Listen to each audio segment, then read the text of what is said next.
Live from downtown Detroit, Local 4 News at 6 starts now. Fireworks, clothes, air conditioning, and travel. They are four staples of summer, and experts say you're likely to pay more for them this season because of tariffs.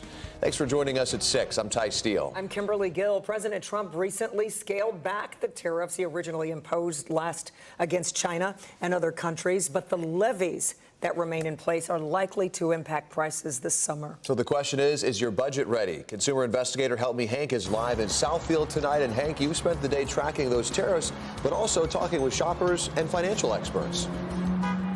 Yeah, and Ty, Kimberly, some good news, bad news. I did a little shopping today for my daughter, some clothing here. Now, these items, they're made in China. I didn't notice an uptick in the price yet. These markers also made overseas. But here's the thing. The experts we're talking to saying you may not notice the prices going up right now, but by June, well, it's going to be a much different story. Take a look. Come with us as we do a little bit of shopping. Soon, tariffs could impact your summer budget. Ann in Southfield tells me she's already feeling the financial pain. Are you budgeting differently? Are you trying to save? Trying to budget? I want to fix income, so I try to budget. Right now, I'm looking at four main areas where tariffs could impact your summer budget. We're talking about clothing, fireworks, air conditioning, and summer travel. Okay, what if you need to do some shopping for the kids? Understand the price of clothing, it is going to go up, and soon. Take a look right here. Made in China. You have to pay attention because if these items are coming from overseas, the cost could get passed on to you. When it comes to your AC, servicing, or buying new, it will soon cost you more. Here's home improvement expert Adam Helfman. This is made with a lot of steel, even though they're assembled in the United States, a lot of them. A lot of the parts come from China or foreign countries. The tariffs are raising the prices between 10 and 30% on new units. Okay. What if I just need my old unit repaired, if there's a broken part in here? Believe it or not, the repair parts are just as expensive. The price of fireworks could soon be soaring, the majority produced in China. Here's financial expert Dewey Steffen. In fact, over 90% of fireworks are foreign made. And I suspect that the increased prices will be passed on to us, the consumers, as the local small businesses are really not set up to absorb them. Here inside Exotic Fireworks in Dearborn Heights, the owner, Patrick, he's tracking the tariffs closely. I understand what he's doing. It's just certain businesses are going to be hurt more than others. And finally, the major airlines and big resorts keeping an eye on the tariffs and also people's financial concerns this summer. Summer travel expected to be down, but prices, they could go up.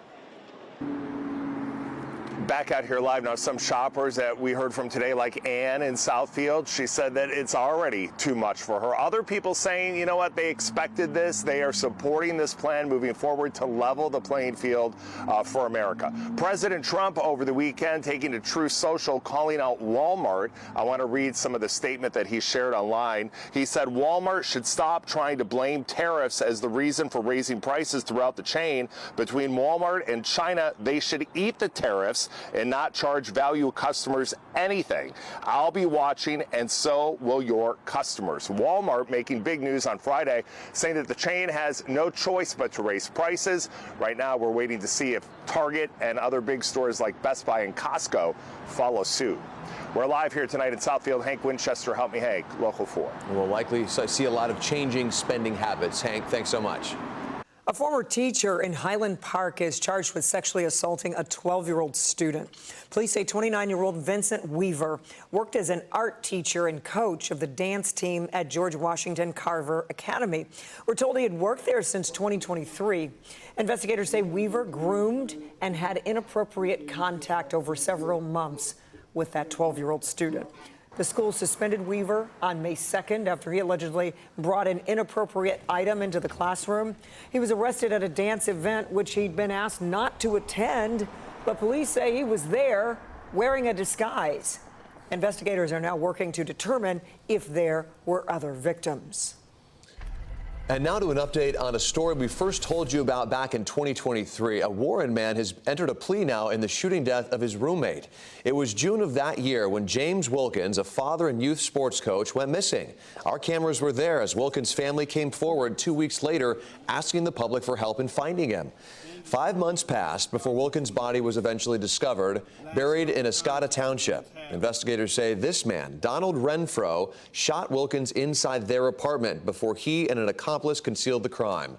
Renfro pleaded no contest today to second-degree homicide, tampering with evidence, and concealing a person's death. He faces a possible life sentence for that. Also tonight, the search for a missing 13-year-old girl. Her face and her name may be familiar to some of you because Tamaya Jones' name came up during our investigation into Vista Maria. The teen ran off from that facility and was eventually found in Detroit a few weeks ago. Well, she's been receiving care at a nearby hospital since then, but just today, police tell us she took off from the hospital. She was last seen wearing a black sweatshirt, black pants, gray socks, and sandals. If you see Tamaya or know where she is, please call Garden City Police. Today marks 5 years since the Edenville Dam collapsed in Midland County, forcing tens of thousands of people to evacuate the area and destroying hundreds of homes. Our crews were there the night it happened, covering the aftermath of the catastrophic failure, and we've been following the recovery process ever since. Tonight, some there tell us and tell our Lauren Kostick they're still waiting for accountability. This is ground zero. Wixom Lake bone dry, vegetation overgrown, all of it after the Edenville Dam collapsed exactly 5 years ago. And legal battles are still playing out in court. What is it that these folks are looking for? And the answer is one word: justice. Attorney Ben Johnson and several victims taking a stand years after a lawsuit was filed against the state.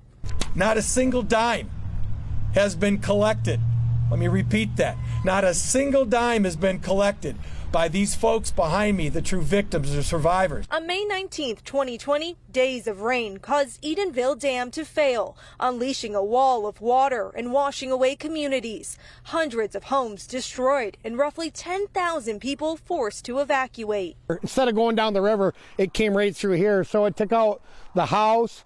We had a pole barn right there. It went right through the woods, ended up, well, they found our boat 4 miles down the road. Memories, dreams, savings, all washed away. You name it, everything that we had in the house was now on the curb, and it was being scooped up by a loader, put in a dump truck, and sent away.